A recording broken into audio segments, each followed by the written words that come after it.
I'm not sure if you've all been watching the local or the national news this week, but if you have, you'll know that it's been quite a busy week for me. So I'm going to give you some background on that. I started working for Girl Scouts of Utah in September 2013 as a program coordinator over our outreach program. That program specifically seeks out areas and locations, populations, and sites where we have girls that have been underserved by Girl Scouts, or they're at risk, or they're underprivileged. Anyway, they have to fall into a certain category who've never known that they could be a part of a Girl Scout organization. Once we locate the site, I contact individuals at the site and we try to set up a partnership with them. And I also find and train volunteers to run that troop. I help the site advertise to get the word out, and then I ultimately help them start a Girl Scout troop. So that's what my job entails. Currently I'm coordinating approximately 40 troops through this program. We're right now at domestic violence shelters, homeless shelters, we're at the deaf center, we're at different cultural centers. We have a couple of locations at low-income housing units. I'm also working with refugees and international rescue. How do you find time? So it's kind of amazing what we're doing. We're reaching some girls who've never ever had the opportunity to be Girl Scouts, and it's just incredible what I do to see these girls thriving in these Girl Scout programs, especially at places like the homeless shelter where they don't have a lot of other resources. So to be able to provide that one little touch point really makes an impact in their lives.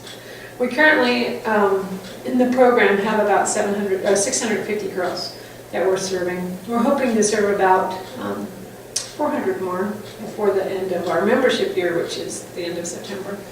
And we also work with right now I'm working with about 70 adults who are volunteering their time to run these Girl Scout troops. So unfortunately, I don't get to run them. I don't get to be the troop leader. I just get to help set them up.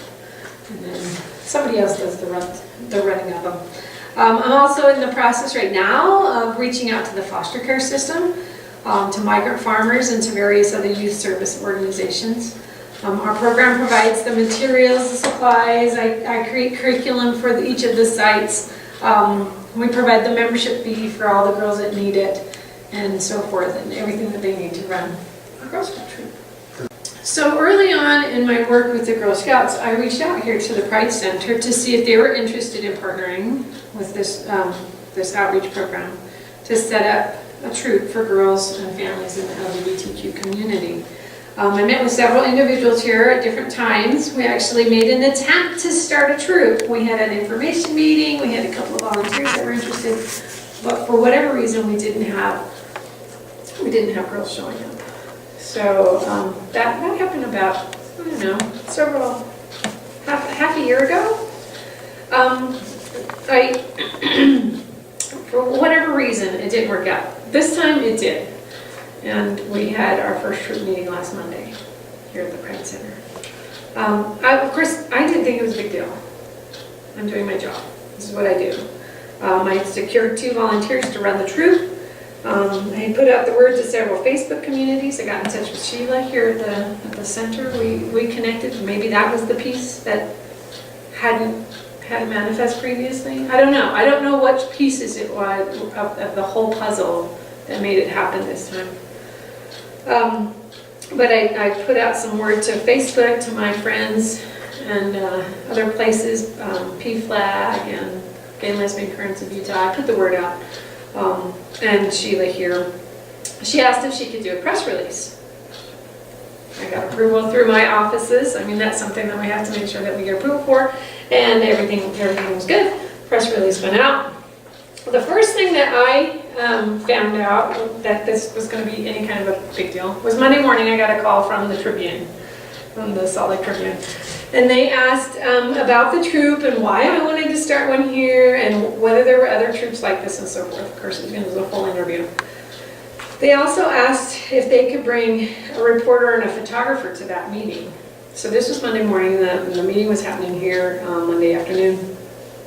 And I said, honestly, I don't even know who's going to show up. I don't know how many girls are gonna show up. I'm not even sure if my volunteers are gonna show up.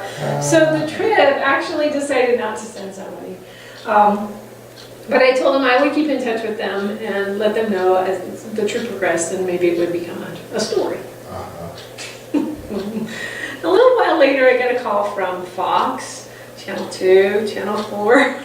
Oh, And they, she's in. yeah, and they all wanted to show up, and I was just like, okay, so it started becoming a little bit crazy. So this was all happening Monday. I think the first call that I got from the Tribune was probably 9:30. So this all happened that day. So I showed up here about a half an hour early. Now, mind you, I have not yet met these volunteers in person. We've emailed back and forth, we've had some phone calls, but I have not yet met them. I hadn't even met Sheila yet at that point. So I showed up here about a half hour early to meet with them. Fox was already here. So, so before and during and after the meeting, and we had 5 young girls here and several adults. There were reporters, video cameras, photographers, interviewing leaders, Sheila, parents, a girl or two, and of course me. And it was chaotic. It was crazy. Did you dress for it? I was in my, my Girl Scout outfit. Oh, okay. Yeah, I mean, because I was planning on attending the troop meeting.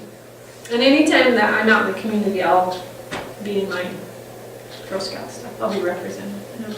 So. Just so many times they show up, and people have no clue they're coming. I know, at least I knew that. I did know that. So we watched the news, of course, by that, afterwards, I stayed a little bit later, did some more interviews, went and picked Cindy up for, it was, just one of those like crazy days. So we got home and we were able to watch the news. Channel 4 and Fox, amazingly, had fabulous articles. Channel 2 decided to focus on condoms and vaginas. Huh? What? Yeah. So they seriously perseverated on that there was a bowl of condoms in the building, and that there are signs. Of course, here it's the Pride Center. One of the signs said, "Some men have vaginas, get over it." So that was in large on Channel 2. When I interviewed with him, the guy from Channel 2, he was obviously uncomfortable. What was his name? Brown hair? Chris? He's like stiff. Or that Chris guy? I don't remember. I honestly don't remember. I don't keep those kinds of things. He's kind of wonderful. And so I was like, wow. He was uncomfortable being here. He was uncomfortable interviewing me. It was obvious, and that came through in that report. I still didn't think at that point that this trip was anything spectacular. Later though, I interviewed with the Associated Press, and the story went national at that point. Whoa. And then I think it started to sink in for me, the magnitude of what was happening. So this whole experience made me think about avocados.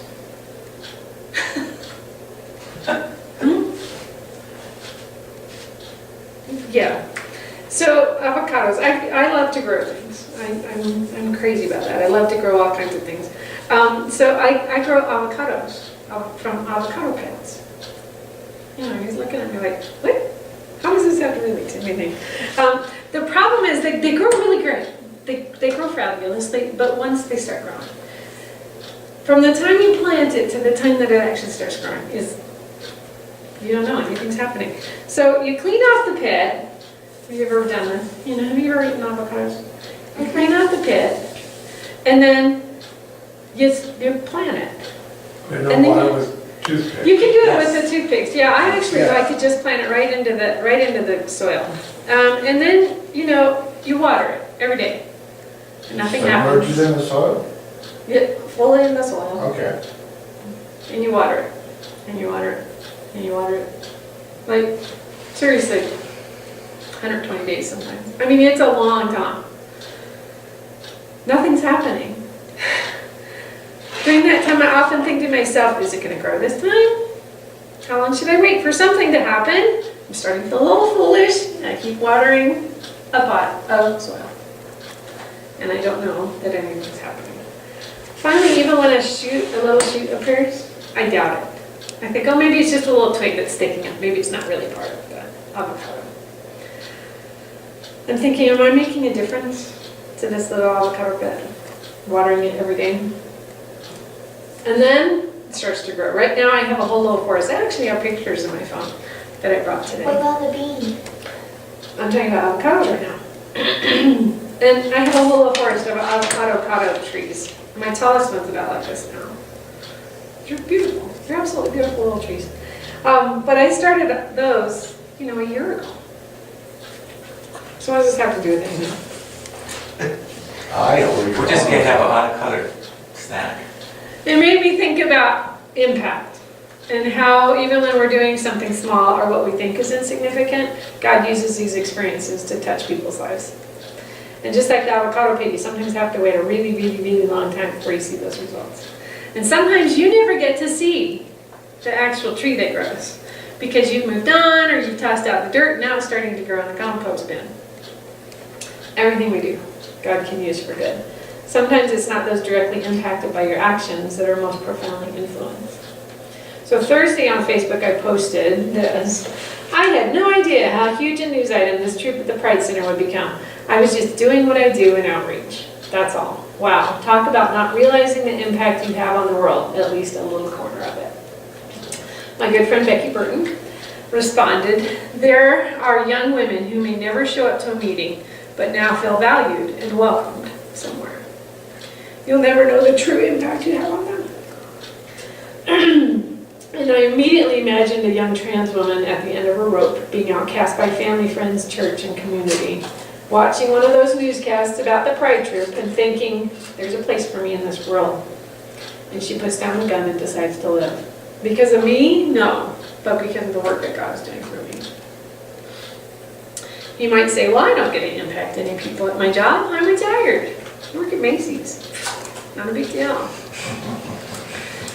Maybe you're just a cashier at Target. But a simple smile can be what changes a person's day. You may never know the impact you're having on them or others, but believe me, you are having an impact. Have faith. When I was young, I had a dream about walking through a dark forest with a candle, a single candle. Once in a while, I would see people holding candles along the trail, and I would light their candle. And I would just keep walking. At the end of the trail, I finally turned and looked back over where I had walked. In many places along the trail, I could see other trails of candles that would link to more and more and more and spread out. In some places, I could see the light, but it would flicker and go out. In other places, I could see the candles. I could see that there were lights from what I had started, but they started, like my trail was here, and they started over here, so I don't even know how my light from the trail got to them, but somehow it did. People I didn't even directly impact on my life's journey. So that brought me back to the scriptures for today. From 1 John, that we are children of God. The world doesn't get that, but it's who we are. The world doesn't take us seriously. It's looking for those in power, heads of state, CEOs, to do the big stuff. But you know what? We're children of God. What we do is the big stuff. In Luke, the disciples didn't recognize Jesus when they looked at his nail holes, but they did recognize him when he broke bread. It's the simple stuff. It's those small things. Jesus didn't pick heads of state and CEOs to be his disciples. Had he been alive today, he would have picked us. He does pick us. And it's in those small things, in waiting for the avocado to grow, and knowing that it will, when we just have faith, that the world becomes a better place. Amen.